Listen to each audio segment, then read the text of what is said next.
There was a man who spent his life chasing happiness, only to find himself drowning in sorrow. He had everything: success, wealth, admiration, but one day it all collapsed. His business failed, his friends disappeared, and he was left alone. He sat in his empty house, overcome with despair. The emotion felt real, painfully real.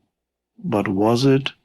We live our lives under the rule of emotions. Joy lifts us, fear paralyzes us, anger blinds us. But here is the question: are these emotions real, or are they just fleeting movements of energy that we have mistaken for truth?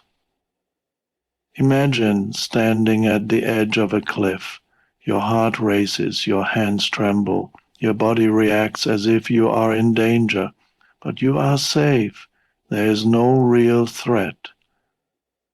The fear feels real, but it is an illusion created by thought. Just like that, how many times have you been trapped by emotions that were never real in the first place? A woman gets a message from her boss: we need to talk. Immediately, panic sets in, thoughts race. Am I in trouble? Am I getting fired? What did I do? Anxiety takes over her body. Hours later, she meets her boss, and he simply says, I wanted to congratulate you on your hard work. The suffering, the fear, the racing heart, it was all based on an illusion. Now, think about the last time you were angry. You replayed the moment over and over, feeling the fire inside you. But where was the anger? Was it in the situation, or was it in your mind? If anger was real, it would exist outside of you, like a rock or a mountain. But the moment you stop thinking about it, where did it go? It was never real to begin with. A child falls, scrapes his knee, and cries. The mother picks him up, holds him close, whispers, "It's okay." And in an instant the tears stop. The pain was real, but the suffering was optional. It was the story in the child's mind that made it worse. You have spent your life believing emotions define you, that what you feel is absolute. But what if you are not your emotions? What if they are just passing clouds in the vast sky of your being? What if you could watch them come and go without letting them control you? The power is not in fighting emotions. The power is in seeing through them, watching them without attachment, knowing they are temporary. You are not your fear, you are not your sadness, you are not your anger, you are the sky. And emotions, they are just the weather. Emotions are not reality. They feel real, they seem real, but they are not. They are fleeting, ever-changing, and often deceptive. One moment you are happy, the next you are frustrated. One moment you feel like everything is working in your favor, the next you are drowning in self-doubt. But where do these emotions come from? Are they truly a reflection of reality, or are they illusions created by your mind?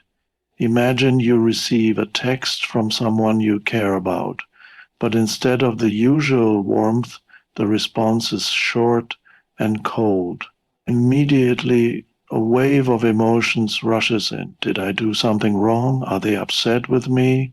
What if they don't care about me anymore?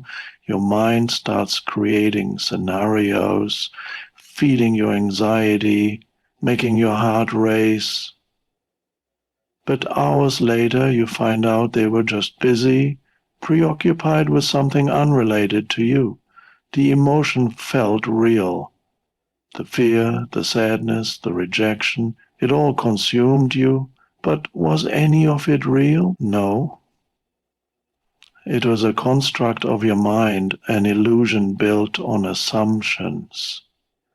This happens all the time. You walk into a room and people are laughing. A thought emerges.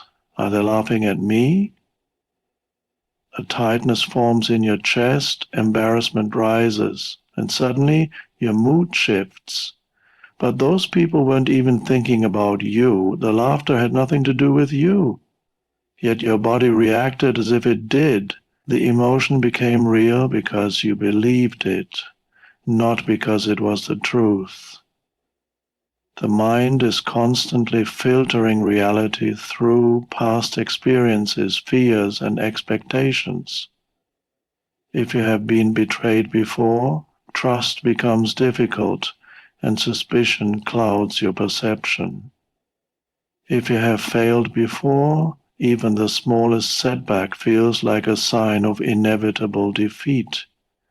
But none of these emotions are objective truths. They are echoes of past experiences, distorting the present moment. Consider a child playing in the rain.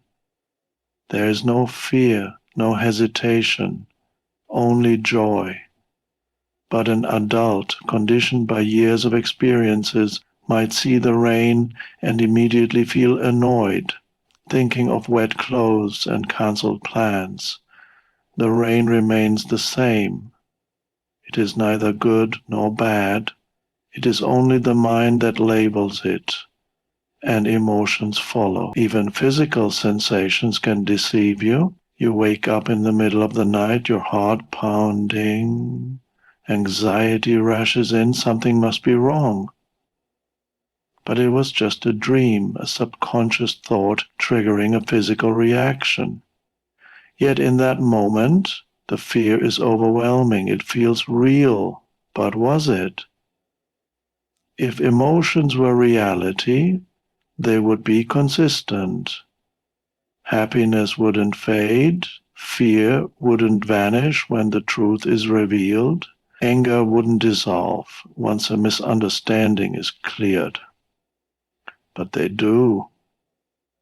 Emotions come and go, proving they are not absolute. They are waves, shifting with the tides of perception. What you feel is not always the truth. What you believe is not always reality.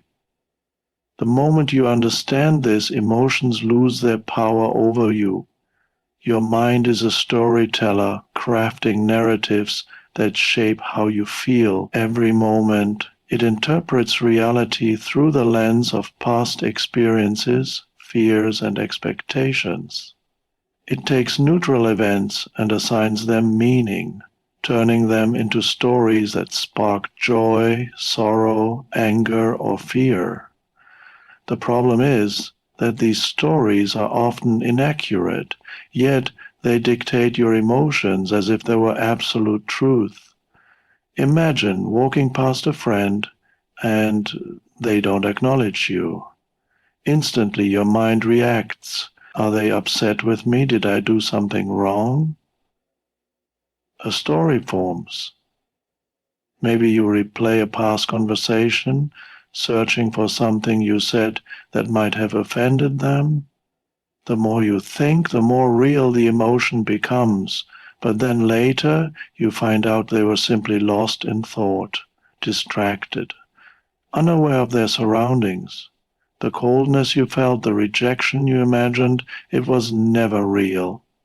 It was a story your mind created, and you believed it. This happens constantly. You're about to give an important presentation, and a thought arises. What if I mess up? What if everyone judges me? Your body reacts, your heart races, your palms sweat, your stomach tightens. The fear feels real, as if failure is guaranteed, but it is only a story, a projection of the mind into a future that does not yet exist. If you change the story, what if I do well? What if they appreciate my effort? The emotion shifts, the anxiety lessens, confidence grows. The event hasn't changed, only the way you think about it. Consider two people stuck in traffic. One is frustrated, cursing the delay, feeling trapped. The other listens to music, relaxed, accepting the situation. The traffic is the same, but their stories are different. One sees it as a disruption, the other as an opportunity to unwind. Their emotional experiences are entirely shaped by the narratives in their minds. Even painful experiences are shaped by the stories you tell yourself. A heartbreak can be seen as unbearable loss or as a lessening growth. A failure can be viewed as a crushing defeat or a stepping stone to something greater. The event itself does not define your emotions, the meaning you assign to it does. And that meaning is always within your control. The power of the mind to create emotional realities is immense. Have you ever woken from a nightmare? Heart pounding, body tense, drenched in sweat? Nothing real was happening, yet the emotions were overwhelming. The fear felt as vivid as if the danger were real. But the moment you wake up and recognize it was just a dream, the fear disappears. The same applies to your waking life. The moment you recognize that most of your suffering comes from the stories you tell yourself, those emotions lose their grip on you. Your mind will always create stories, but you don't have to believe them all. The more aware you become, the more you realize that emotions are not caused by reality itself, but by the way your mind interprets it. Change the story, and the emotion changes with it. Fear and anxiety feel like absolute truths when they arise, gripping the body and mind with undeniable force. They create tension, racing thoughts, a pounding heart. In those moments, they seem like warnings of real danger, something to be feared, something that must be obeyed. But how often has fear deceived you? How many times has anxiety convinced you of a disaster that never came? A student walks into an exam room, heart pounding, thoughts flood in. What if I forget everything? What if I fail? What if this one test ruins my future? The fear takes over as if failure is already certain. The body reacts as though real danger is present, but is there actual danger? No. The student is safe. There is no immediate threat. The fear is an illusion created by the mind, a projection into the future that has not happened. And yet, it feels as real as fire. A person hears a noise in the dark and freezes. The mind races. Is someone there? Am I in danger? The heart beats faster, the breath shortens, the muscles tense.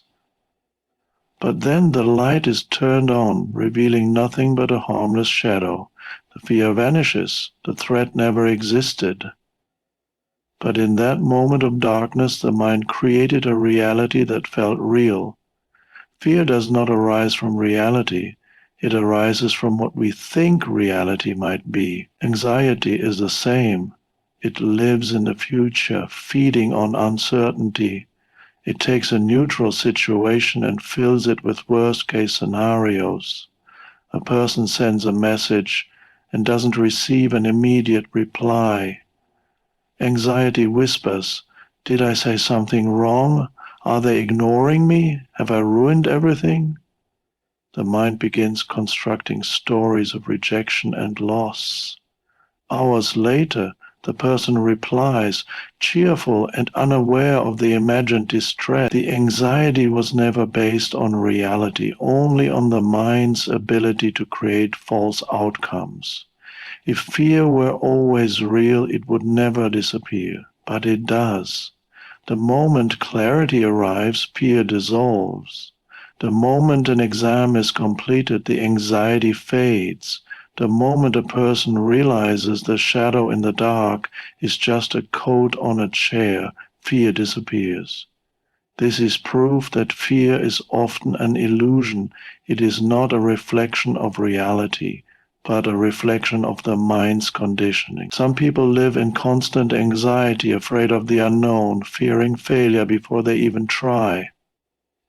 Others face the same unknown with curiosity, viewing failure as part of the journey. The difference is not in reality itself, but in the way it is perceived. Fear and anxiety are only powerful when they are believed.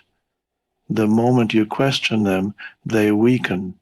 The mind will always create fear-based thoughts, but you have the choice to see them for what they are: illusions, projections, echoes of past conditioning. The next time fear grips you, ask yourself, is this real? Or is it just a thought passing through my mind? Most of the time, you'll find it was never real to begin with. Anger is a fire that burns hot and fast. In a moment, it feels justified, powerful, even necessary. It surges through the body, tightening muscles, quickening the breath, sharpening thoughts into weapons. It convinces you that you are right, that you have been wronged, that something must be done. But where does anger go when the moment has passed? If anger were truly real, if it were solid and lasting, it would remain with you forever. But it doesn't. It comes and goes, proving it is nothing more than a temporary storm passing through the mind. A man is cut off in traffic. His heart pounds. His grip tightens on the wheel, and a rush of rage fills his chest. Thoughts explode. How dare they? They have no respect. The anger consumes him for minutes, maybe hours. But later that day, when he sits down to dinner, the incident barely exists in his mind. The person who cut him off is long gone.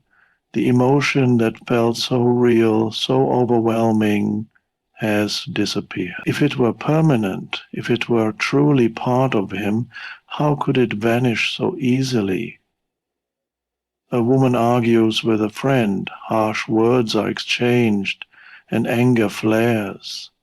The mind replays the conversation over and over, justifying every reason why she is right and the other person is wrong. But time passes. A day later, the anger is weaker. A week later, it is a distant memory. A month later, she barely remembers why she was upset. If anger were real in the way people believe, it would not fade. But it always does. Even deep anger, the kind that lingers, is only sustained by thought. When anger is not being fed by constant mental repetition, it dissolves. Imagine two people experiencing the same betrayal. One replays it daily, keeping the wound fresh, while the other lets it go. The event was the same, but the emotional experience is vastly different. The one who holds on suffers, while the one who releases moves forward. The anger exists not because of the event itself, but because of the mind's decision to keep it alive. Think about childhood arguments, moments where you once felt rage so intense it seemed unshakable. Now, looking back, those moments seem small, almost laughable. At the time, they felt like everything, but in reality, they were just passing storms. Every moment of anger you have felt in your life has followed the same pattern. It arrives suddenly, demands attention, and then fades. The next time anger arises, watch it. Observe it as if it were a passing cloud. Feel the energy it brings, but do not grab onto it. Ask yourself, where will this anger be in an hour, a day, a year? The moment you see anger for what it is, an impermanent state, not a permanent truth, it loses its grip. You realize you do not have to act on it. You do not have to be controlled by it. Like a storm, it will pass on its own. You are not your emotions. They rise and fall, appear and disappear, but they are not who you are. Yet most people go through life identifying completely with their emotions, believing that whatever they feel in a moment defines them. When sadness comes, they say, I am sad. When anger arises, they say, I am angry. But are you really? Or are these just passing experiences that you have mistaken for your identity? Imagine standing by a river, watching leaves float by. Some leaves are bright and beautiful, some are dark and withered, but none of them are you. They come into view, they drift past, and they disappear downstream. Your emotions are the same. Joy comes, then it goes. Fear comes, then it fades. One moment you feel invincible, the next you feel uncertain. If you were truly your emotions, then who are you when they change? If sadness defines you, what happens when it leaves? If anger is who you are, why does it disappear when you calm down? A person may wake up feeling excited, then later feel anxious, then later feel calm. If emotions were the truth of who they are, they would be in a constant identity crisis. But they are not. There is something deeper, something unchanging beneath all these shifting states. The real you is not the emotions you feel, it is the awareness that watches them. Consider a storm moving across the sky. Dark clouds gather, thunder rumbles, the wind howls. For a while it seems like the entire sky is consumed by the storm. But does the sky itself change? No. The storm passes, and the sky remains as it always was. You are the sky.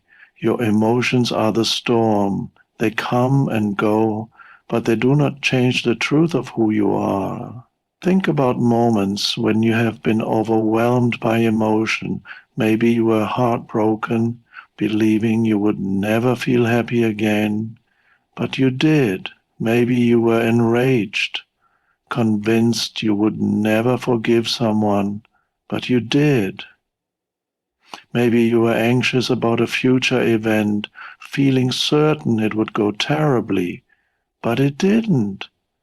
Over and over, emotions rise and fall, and yet you remain. Some people spend their lives being ruled by emotions, reacting to every passing feeling as if it were ultimate reality. Others learn to step back, to observe, to watch without getting lost. The difference is awareness. When you realize you are not your emotions, they lose their power over you. You no longer act on impulse, no longer get lost in temporary storms. You learn to witness, to experience, but not to be controlled. The next time a strong emotion arises, instead of saying, I am sad, try saying, sadness is passing through me. Instead of, I am anxious, say, anxiety is present right now. This simple shift creates space. It reminds you that emotions are visitors, not residents. They do not define you. They never have. You are something far greater. Suffering is a choice.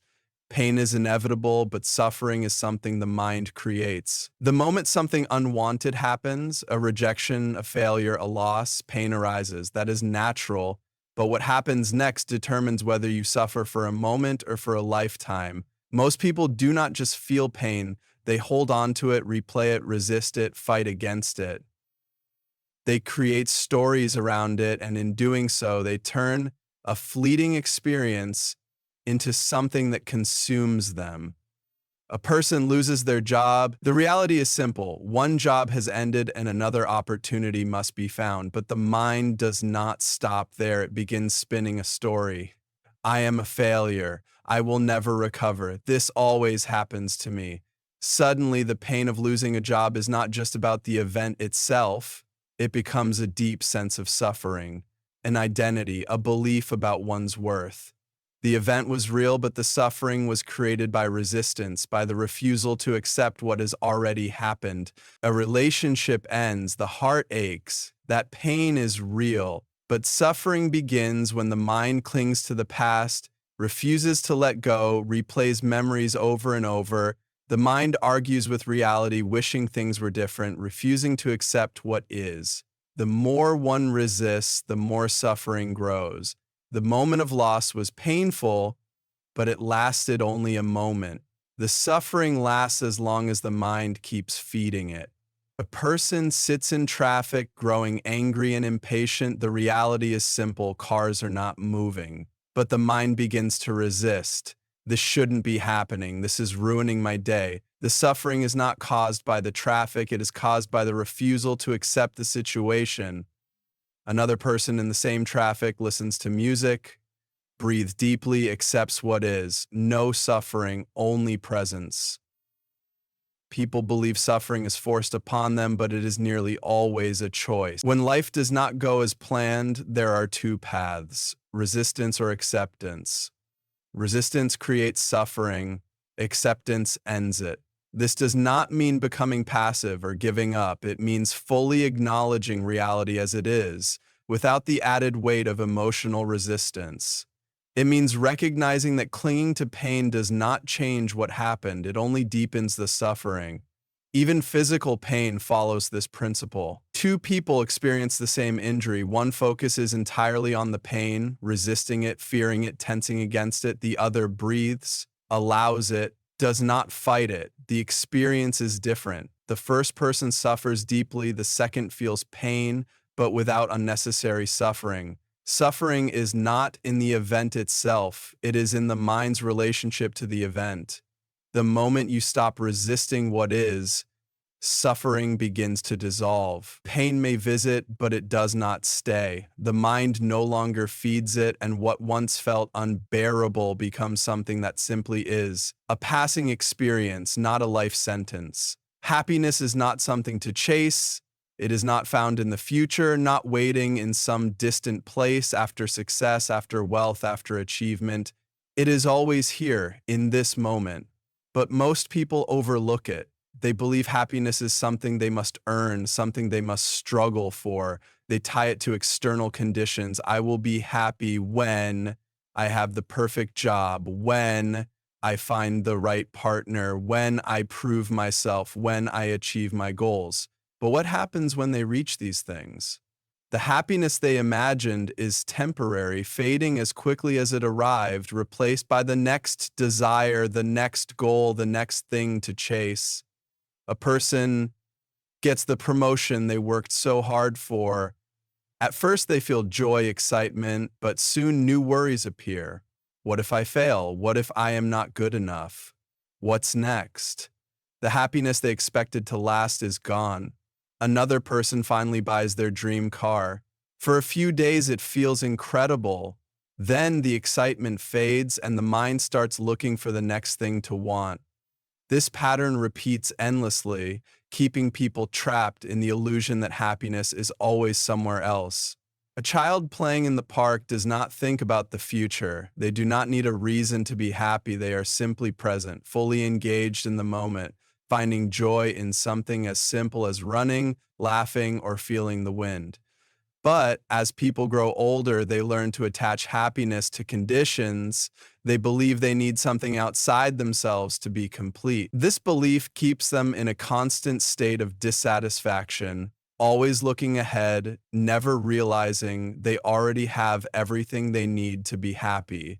True happiness is not found in things, in achievements, in validation from others. It is found in presence, in being fully where you are without the need for anything else. A person sitting quietly, feeling the warmth of the sun on their skin, breathing deeply, existing without expectation. This is happiness. Not excitement, not pleasure, not fleeting highs, but a deep and steady contentment that does not depend on circumstances. Happiness is always available, but most people miss it because they are too busy chasing something else. They believe it must come from success, but success does not guarantee happiness. If it did, the wealthiest and most accomplished people would be the happiest, yet many of them are restless, anxious, unfulfilled. Meanwhile, there are people with very little who live in peace, content with what they have, understanding that joy is not something to acquire, but something to recognize. The greatest secret is that happiness is not something to be found, it is something to be realized. It exists not in the future, but in the now. The moment you stop seeking, stop believing you need more, stop waiting for a perfect moment, you will see that happiness was never missing. It was simply buried beneath the illusion that it had to be earned. Love is not something you find, nor is it something you receive. It is something you are. But most people misunderstand love. They believe it is something that comes from outside of them, something that must be earned, something that can be taken away. They attach love to conditions, making it fragile and dependent on circumstances. They say, I will feel love when someone treats me well. I will feel love when I am appreciated. I will feel love when I find the right person. But this is not real love. This is attachment, expectation, transaction. A person falls in love and feels euphoric. They believe they have found the source of their happiness in another person. But then that person changes, makes a mistake, fails to meet their expectation. Suddenly, the love turns into disappointment, resentment, even anger. Was it really love then? Or was it just a temporary high dependent on someone else's actions? Real love does not fluctuate based on circumstances. It is not something that appears and disappears depending on how others behave. It is not a feeling given to you by someone else. It is something that flows from within. When love is conditional, it is not love. It is a bargain, a need, a desire for validation. But true love exists regardless of conditions. It is not something to be received, but something to be expressed. A parent holds their newborn child, overwhelmed with love. The child has done nothing to earn it, has not spoken a kind word, has not given anything in return. The love is simply there, unconditional and pure. This is the nature of real love. It does not ask for anything. It does not demand. It does not depend on what the other person does or does not do. It simply exists. Imagine two people in the same situation, both rejected, both left heartbroken. One spirals into bitterness, resentment, self-pity. The other remains open, still capable of love, not because of the other person, but because love is their nature. One person sees love as something they have lost, while the other sees love as something they are. The difference is not in what happened, but in their understanding of love itself. Many people spend their lives searching for love, hoping someone else will complete them, but love is not something to be found, it is something to be uncovered within. When you realize this, you stop searching. You stop needing others to act a certain way for you to feel love. You become love itself, radiating it in all you do. Love is not an emotion that comes and goes. It is a state of being, an awareness, a presence that does not depend on anything outside of you.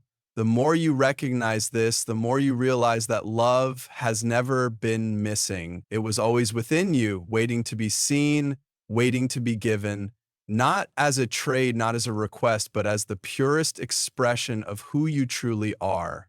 Emotions come and go, rising like waves and fading just as quickly. Fear, anger, sadness, joy, none of them define you. They are not permanent, not absolute truths, but passing experiences. The suffering you feel is not in the events of life, but in the mind's resistance to them. The happiness you seek is not in the future, not in achievements or relationships, but in the present moment. And love, the deepest truth of all, is not something to find, not something to receive, but something you already are. The greatest freedom comes when you stop identifying with every passing emotion, when you stop allowing fear and anxiety to dictate your actions, when you no longer see suffering as inevitable, True power is an understanding that you are the observer, not the emotion, that you are the sky, not the storm, that happiness is not something to chase, but something to recognize, that love is not something outside of you, but the very essence of your being. When you realize this, life transforms. Fear loses its grip, anger fades more quickly, happiness becomes effortless, love flows freely. You no longer live as a prisoner to the temporary storms of emotion. You experience them, but you are not controlled by them. You are no longer searching for peace. You are peace. No longer searching for love. You are love. No longer waiting for happiness, you are happiness itself. Everything you have been searching for is already within you. It always has been.